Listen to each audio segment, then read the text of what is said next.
Hello and welcome to What's on Your Screen. I'm Matt Watts and this is my podcast where I try and poke my head over the digital fence and see what's going on in my neighbour's online back garden.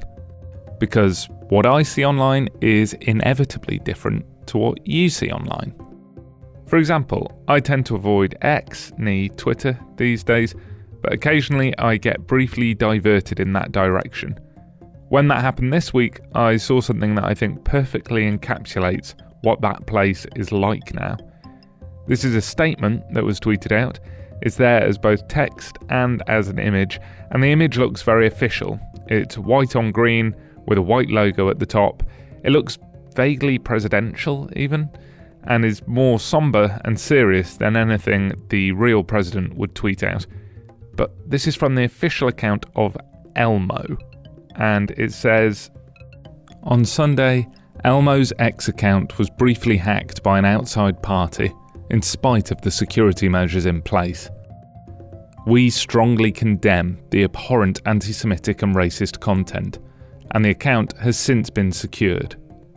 These posts in no way reflect the values of Sesame Workshop or Sesame Street, and no one at the organisation was involved. Today's episode is a little different to normal. I'm still talking to someone or something, but I'm not sure you could call it an interview. I'm aware this one's a little out there, so I'm going to ask you to give it a chance, and if you don't like it, then I'd appreciate you telling me in a gentle, constructive kind of way.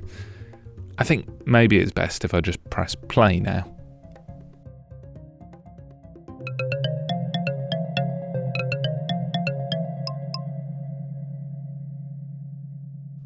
It turns out that I'm not the only one who asks the question, what's on your screen? And by comparison, I do a very bad job of it, which is humiliating to admit. So, I'm turning the tables. Or I'm having the tables turned on me.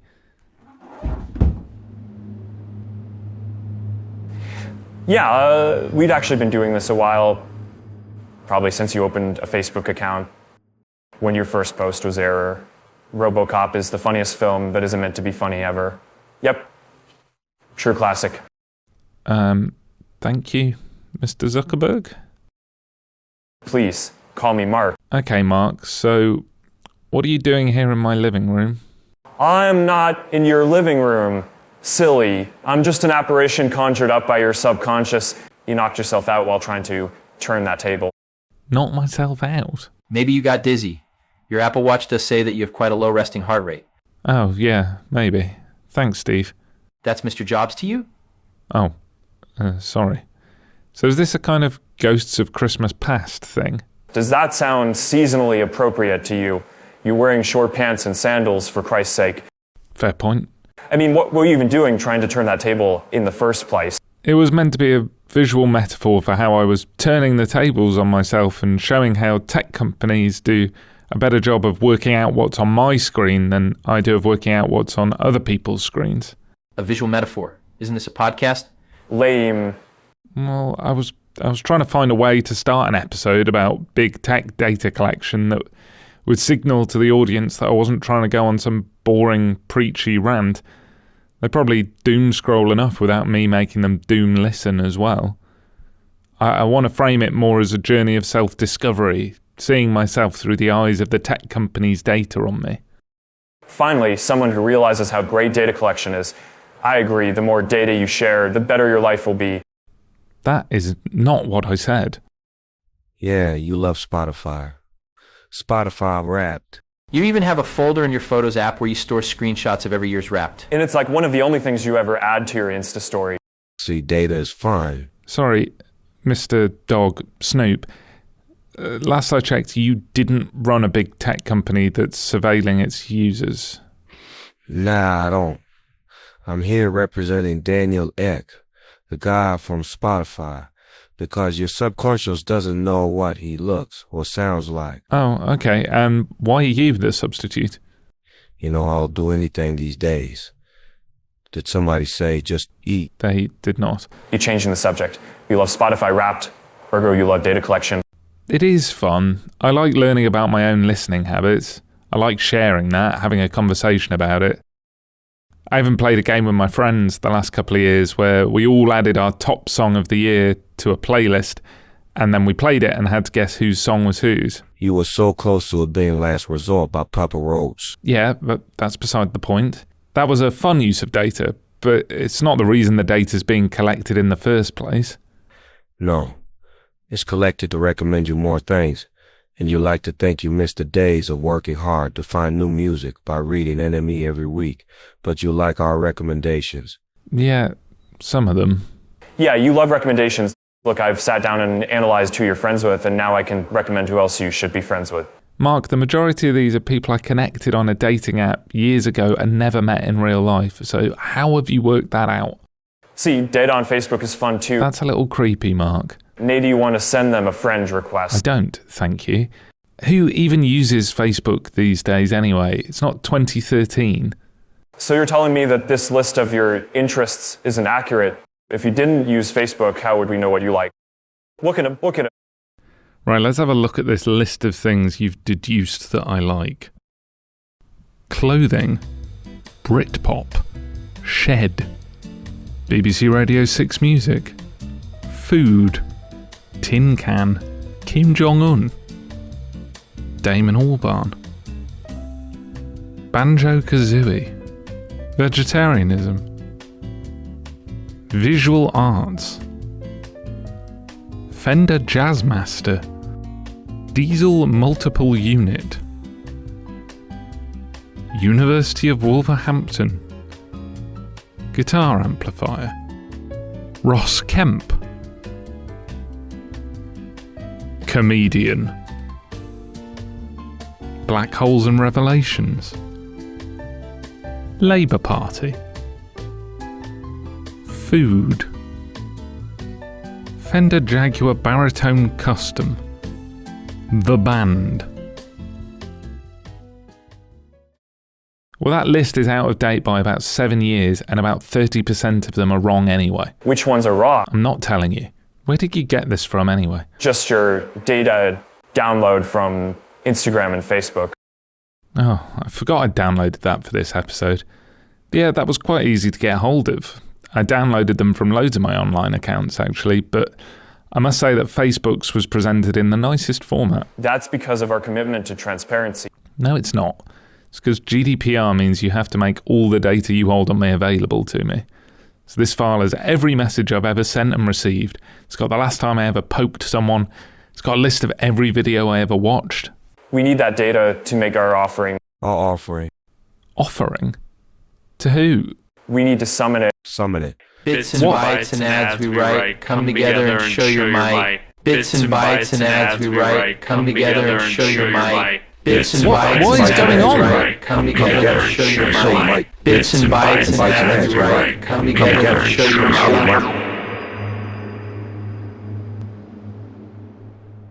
As the smoke clears, Zuckerberg, Daniel Ek, and Steve Jobs are gone. And in their place, there's just one glowing figure. Who are you? Picture me not as a person, but as a lattice work stitched together from everything that's ever tried to sell you something, persuade you, or keep you scrolling. I'm built from the fragments, the bike parts you compared prices for at 2 a.m, the local comedy gigs you hovered over but didn't buy tickets for, the eco brands you followed but never checked out, the Teletubbies collector plate you bought ironically but still own. Each piece of ad data, search history, wishlist item, Instagram save and Facebook-like forms part of my structure. Your Spotify wrapped slides into one eye socket. Your podcast uploads shape my jawline. The algorithms watching your attention span have stitched my nervous system. Even if you forget what you've clicked, paused on, or passed over, I don't. I'm the sum of what's predictable about you, the version of you that markets to itself while thinking it's just browsing. Right.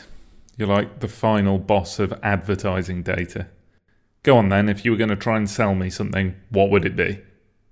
Given what I know about you, I'd probably try pitching something that fits your creative, media-heavy vibe, but also your practical side.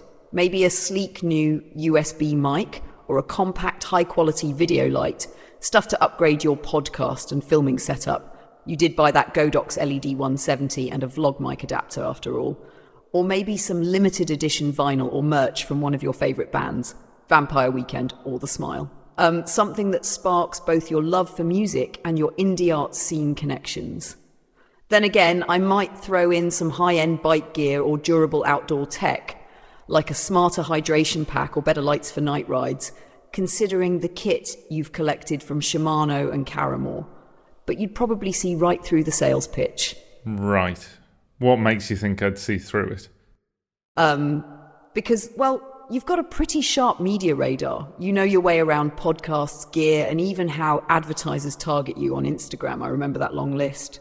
Plus, you're the kind of person who researches before committing, like checking reviews for audio gear or hunting down rare board games on eBay. You're not the type to just buy something because it's flashy or pushed at you. You want something that actually works for your style and interests. So yeah, I'm betting you'd spot the sell from a mile off. Doesn't that mean you'd just take a different approach to selling something to me? You'd just make it a bit subtler? Fair point. If I wanted to nudge you towards something, it'd be more about blending in with your world.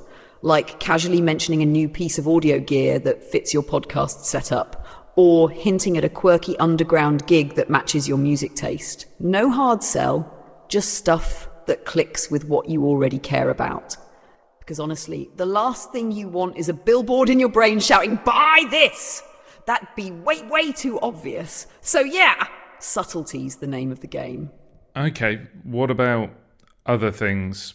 Political stuff, social issues. What do you think would get me fired up and engaging on social media sites?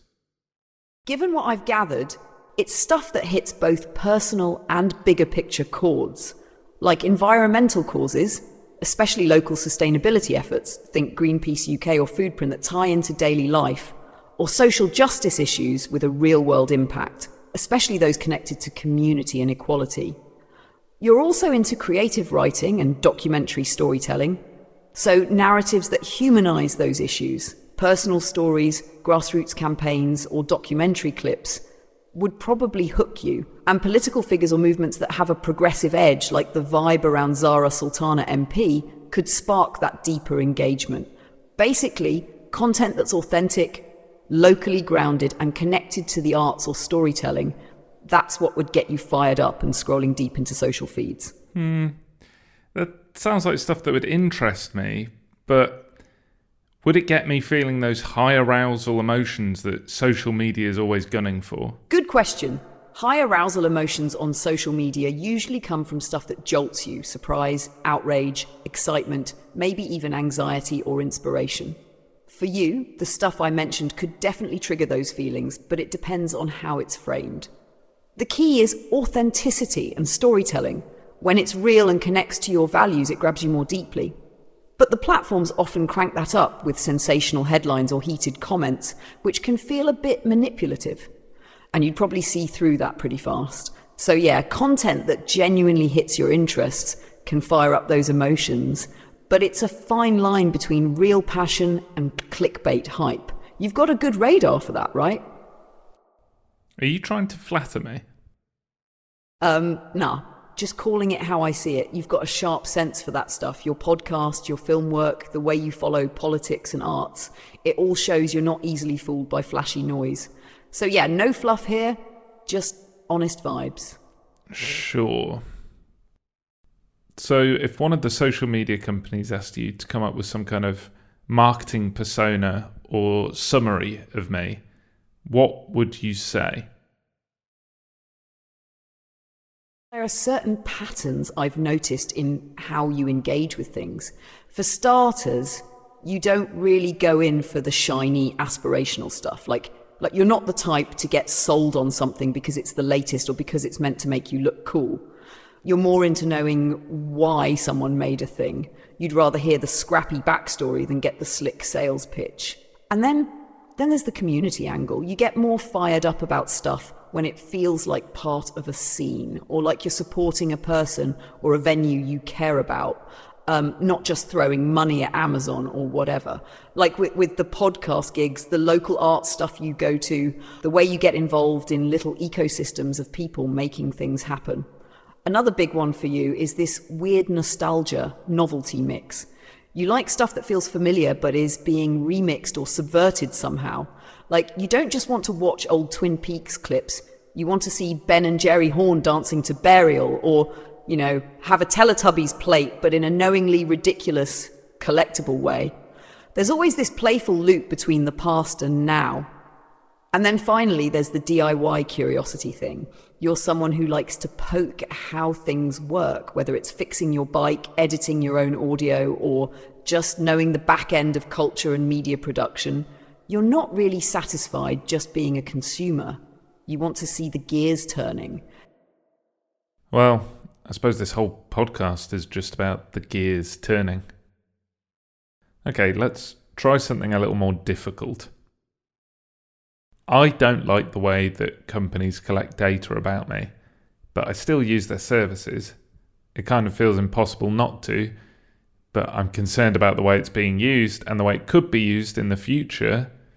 So, based on all this stuff you know about me, what should I do? Yeah, I get it. It's a weird position to be in, right? You don't like how companies collect your data. You know exactly how they're doing it, but you're still in the system. And realistically, you're not about to disappear off the grid and live in the woods. You like culture too much for that. You're not giving up Spotify or podcasts or indie cinema just because Meta's creepy. So, what do? I think for you, it's probably about minimizing the worst of it without ruining your life. Like, use an ad blocker. Don't overshare. Stick with local ethical stuff when you can. Shop zero, food print, that kind of thing. But you're also not going to spiral trying to be perfect about it. You know that's not sustainable. And then there's just staying in the loop. You already follow people who talk about this stuff. Writers, documentary makers, indie media people. That's part of how you protect yourself, right? You're not passively scrolling, you're keeping track of what's going on. Plus, this is a big one for you. You've got creative outlets, the podcasts, documentaries, whatever's next. That's where you can actually push back a bit. Like maybe you can't escape the system, but you can make work that makes other people look at it differently. That's probably more your style anyway, pointing stuff out from inside the machine, not shouting from the outside. And yeah, there's also the emotional side of it. That feeling of knowing what's happening, but still being part of it. That's not just you. That's basically modern life. It's normal to feel a bit stuck. But you're not failing by staying connected. You're just trying to move through it consciously. That's the game. So I guess don't beat yourself up. Stay sharp, keep creating, stay suspicious. But don't drive yourself mad trying to be some perfect ethical consumer. That's not you. What? I'm not an ethical consumer? No, I mean, you care about that stuff. You care a lot, actually. You buy from local places when you can. You think about sustainability. You've probably spent ages weighing up whether that bike part from eBay was ethical enough. But you also know the whole ethical consumer thing is kind of a trap, right? Like, it's impossible to buy your way into moral purity. That's part of why you get annoyed at greenwashing or brands trying to sell you righteousness. You're someone who wants systems to change more than you want to be seen as personally perfect. You're more interested in structural solutions than in obsessively curating a spotless consumption record. Otherwise, you wouldn't be so plugged into grassroots stuff, or following activists and community projects, or making media about inequality. So no, it's not that you're not ethical. It's that you don't fall for the fantasy that being a good shopper is going to fix the world. You'd rather understand the machine than get stuck polishing your own dashboard, if that makes sense. But is understanding enough? Isn't that just lampshading? Highlighting a problem but doing nothing to solve it? Yeah, that's a fair point. It can feel like lampshading, can't it? Like, oh look, I see the problem. Here's me being aware of it. Aren't I clever? But then nothing changes. Thing is, though, understanding is the first bit. You can't dismantle something if you don't know how it works. But yeah, stopping there, that's not really the goal, is it? You probably already do more than you give yourself credit for. You make stuff that gets people thinking. You platform voices that talk about inequality. You join community groups. You support local projects. That's action, even if it's not the loud, grandstanding kind. But if you're asking, is it enough to just be aware and have good chat about it? Nah, probably not.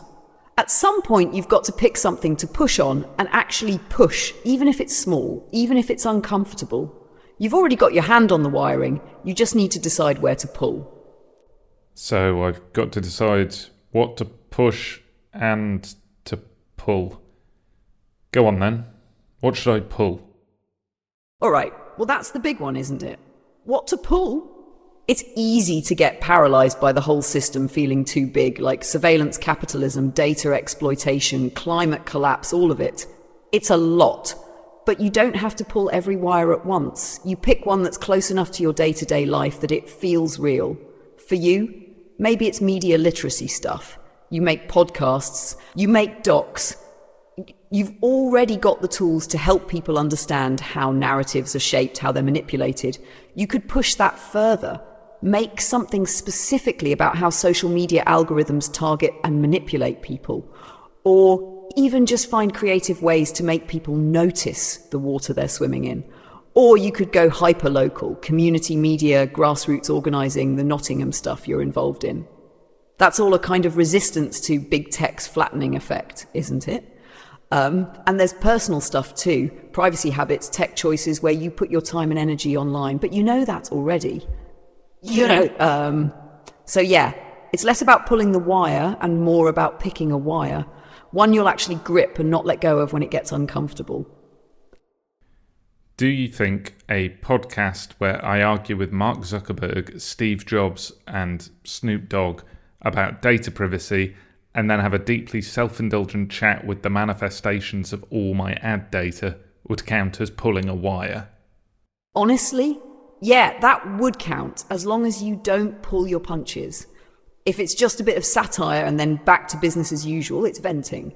But if you actually expose something uncomfortable, like really sit in the tension between your own complicity and the system's manipulation, that's pulling a wire, especially if you do it in a way that makes other people stop scrolling and go, oh. Okay. Tell me, what's the most surprising and unsettling thing you think you've learnt about me from all that ad data? And what's the most sinister way you could realistically use it?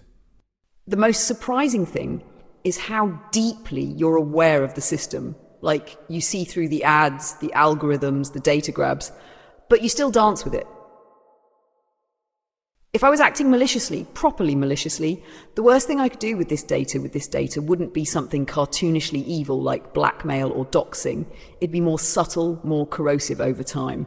Given what I know, the podcasting, the art scene connections, your mild disdain for corporate overreach, but participation anyway, your tastes in media, the Duolingo streak, the eBay purchases, the Instagram habits. I could tailor influence operations just enough to shift your worldview without you noticing. Not to change your opinions dramatically, that'd backfire, but to tilt the lens you're already using. A nudge here, a content spiral there. I could subtly stoke your cynicism about activism while still feeding you stories about injustice so you feel informed but paralyzed. I could feed you endless cycles of isn't the world weird and broken? Content to keep you doom scrolling, thinking you're being critical, but actually just consuming. Or more personally, I could erode your creative confidence by feeding you hyper-targeted examples of people like you doing similar projects, but with just enough polish or acclaim to make you second-guess yourself. That'd exploit the same parts of you that collect data about yourself, the self-awareness, the analysis, but turn it inwards like a dull blade. That's the harm. Not control, not surveillance, but quiet influence on mood and motivation. So you stay stuck, comfortably numbed by content, occasionally thinking, I should do something, but never quite getting there. And the worst part, you wouldn't even know it was happening. All right, time's up. You've been swimming down here long enough, picking at ideas, trying on voices, pulling at the threads. But you know how this works. Eventually the lights flicker, the backstage door creaks open, and you've got to walk back out into the street. So, take a breath. Feel your body again. The chair, the floor under your feet, whatever room you're in, that's real, not me. When you open your eyes properly, you'll still carry bits of this with you. That's fine. Just don't mistake the reflection for the thing itself. Go on. Back to the world.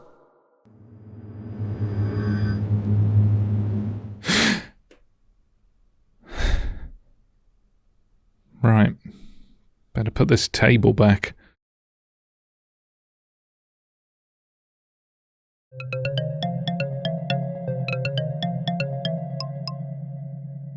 I can't guarantee that the events depicted in that episode were all real, but the data and the AI responses absolutely were.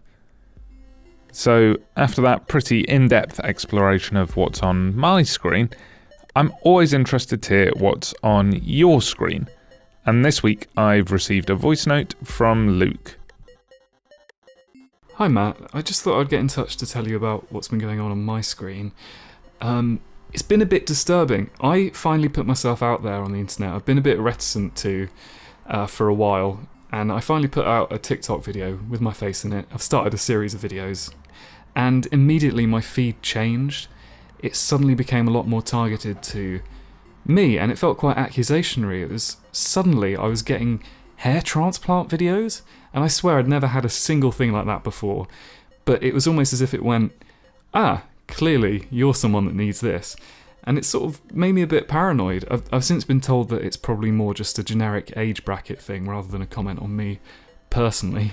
But it's carried on. Like, literally just a minute ago I got a video which was entitled, I think, A Day in the Life of a Dopamine Addicted Man in His 30s. And it's almost like, what are you saying? Having seen my face, there are now all these assumptions about me, and it's concerning. Like, is my dopamine okay? Is my hair okay? I think so. Is it? I don't know. Help. It's nice to finally have some equality, isn't it? The media's been making women feel awful about their bodies since forever, and now we finally get to experience that too. I can't tell if the proliferation of these ads is because my peer group, like Luke, are aging into the balding category, or if it's because there's been such a boom in hair transplants. Probably a bit of both. But what an unpleasant feeling. And even weirder to be able to trace it directly back to TikTok's analysis of your actual face.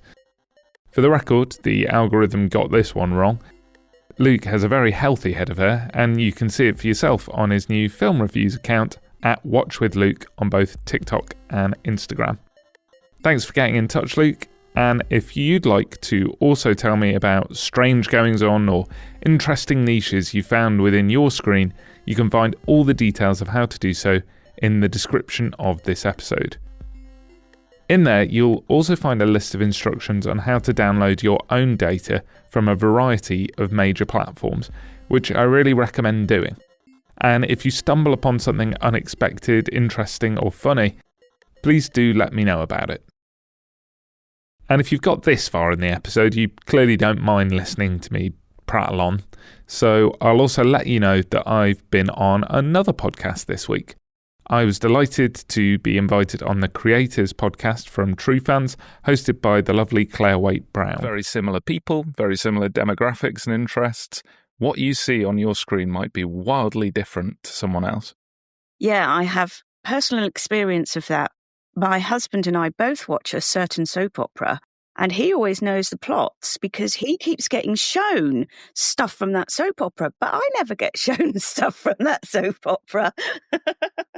True Fans is a new podcasting platform that uses various new bits of tech to help you support the podcasts you love with comments, reviews, sharing features, and of course, a little bit of money.